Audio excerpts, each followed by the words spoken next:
What's up, all my cool cats? It's your boy Brad, and I'm back with another video, and this is week 3. Week 3 already of 16. It's freaking flying by. So I wanted to just tell you a little bit about what my last week consisted of, and I also wanted to touch on a little bit of time management in nursing school. But first, for my third week, okay, this week was our first simulation clinic where we got to we started practicing head-to-toe assessments. We got shown how to do it one time, and then we got thrown in the fire, and we had to start practicing, and it was pretty neat. Got a lot of accomplished, I feel like. Definitely gonna need some more practice though, because it's a whole lot of steps involved, but pretty exciting to finally get hands-on. We also practiced a little medication administration. Now, the night before our actual day of simulation, we got a simulation patient with all these simulation medications that the person was taking, and we had to look them up. We had to know everything about them, nursing considerations, their everything about the freaking med. Okay, my brain's a little fried, but anyway, and then the day of the simulation, we had to go practice administering the medication, you know, going in, looking up the patient's chart, the MAR and everything. And our medication was hydrochlorothiazide, which is a diuretic. And so we got to administer that. That was pretty neat.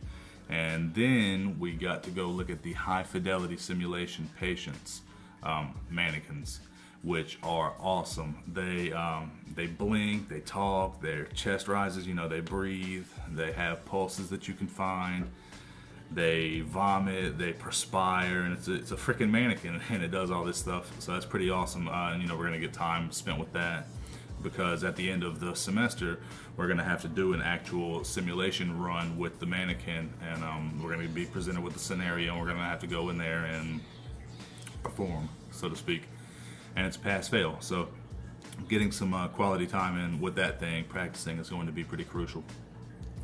In some related news, Monday is my first nursing exam for lecture, and it is a massive amount of material that I have to know. But I'm excited. I mean, you know, it's going to be 50 questions, multiple choice, not too big of a deal. But, you know, it's going to be select all that apply, the dreaded select all that apply.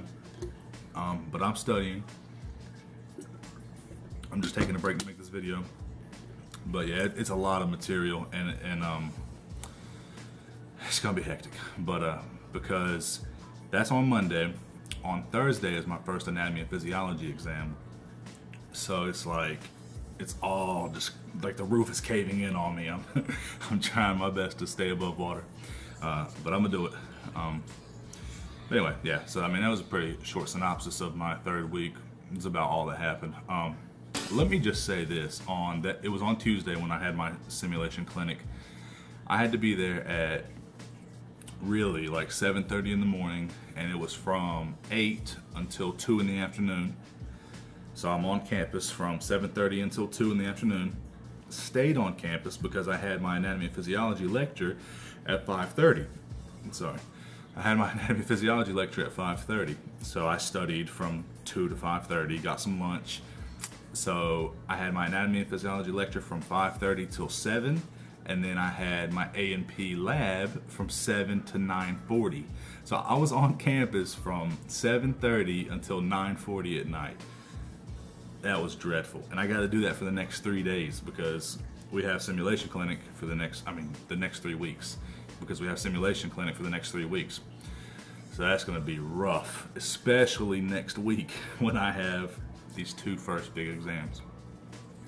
But anyway, that's the rundown of the third week. Now I wanted to talk about time management just a little bit. When I was taking prerequisite classes, pre-nursing courses, I could get by with not really having to organize my study sessions, you know, when I'm going to study, when I'm going to take a break. I could skate by, because it just wasn't as hectic as the nursing school programs are, and it's just a whirlwind of madness that I'm in. And like I said, trying to keep my head above water. So So I have to plan and organize things a little bit better, and time management as well. So the first thing I wanted to show you is my planner. I don't know how close this camera is to me, so I hope you can see the whole thing. Anyway, my planner, and as you can see, just document everything out. I've got, well, this one isn't as hectic because that's next month, but I've got all my exams marked down. I've got all of my quizzes, my skills, orientations, things of that nature.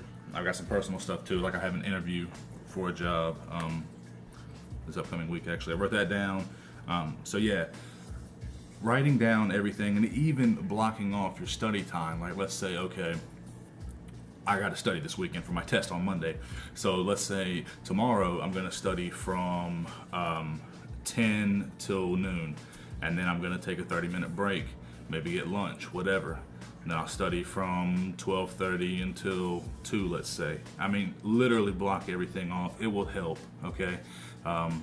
It'll help keep yourself organized, especially if you're like me and you're a procrastinator and you just put things off until the last minute. I mean, that was my MO for a long time, but now I am forced to change. It's like, you ever heard the saying, get with it or get lost?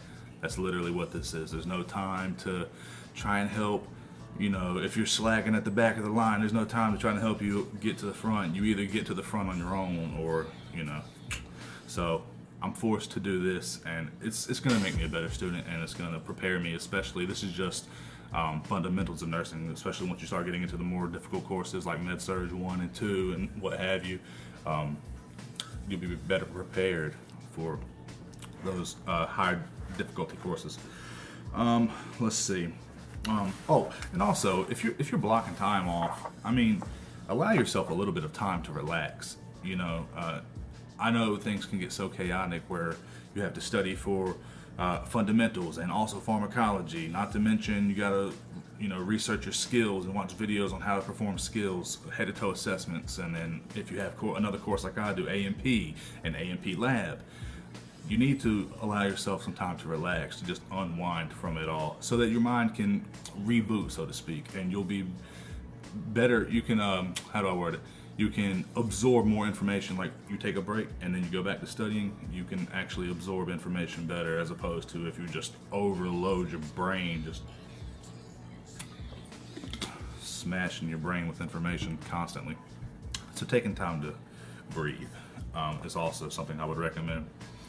And then, you know, like let's say your notebook, okay, it's my clinic notebook. Tabs. I got simulation clinic documents, pre-hospital simulation info, assignments. I got, I don't know if you can see, I got additional tabs here.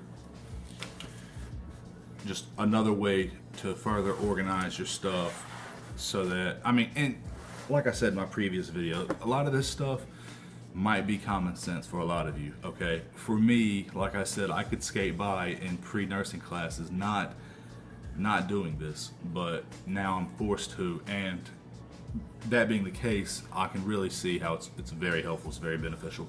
So if you already do it, good for you. If you don't, take these tips.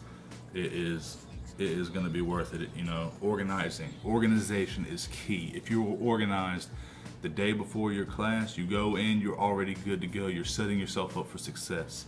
Whereas if you get a reading assignment and you maybe read a chapter or two of it, but you don't read the entire assignment, you know, you're going to have a student who did read the entire assignment, and they're going to be so much more prepared and much more receptive of the information that they're going to be receiving in lecture, as opposed to you, where you're kind of, you know, a little bit of it, but you don't know all of it, because so the teacher starts lecturing to you, you're getting kind of lost and you're having to play catch up, that kind of deal.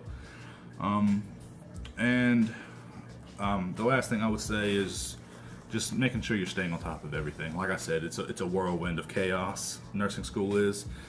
It can be very easy to get lost, to get behind, because there's just so much that you have to do and that you are responsible for. And really, you're being molded to be a professional nurse. You're being molded to assume the responsibilities that you're going to have on your shoulders in the real world when you've got 5, 6, 7 patients on a med-surg floor, and you're responsible for all of their medications, all their head-to-toe assessments. You know, you're responsible for their well-being. If I would give you one massive piece of advice, is stay on top of everything. Be very prepared for your classes. Know your information. You know, don't just read over it and say, okay, I'm good to go. Actually study it until you know it. And man, have fun. Really, I mean, it's a lot of hard work, but hard work results in reward. So I mean, I'm trying to figure out how to formulate the word. What's the point if you're not going to have fun? Okay, just like, why would you go into the nursing field if you don't have a passion for it? If you're not going to enjoy your job, what's the point, right? So, man, have fun. Enjoy the ride. It's going to be a rough one, but it's also going to be a very exciting and enjoyable one. This is your boy Nurse Bass, soon to be. I'll see y'all next time. Peace.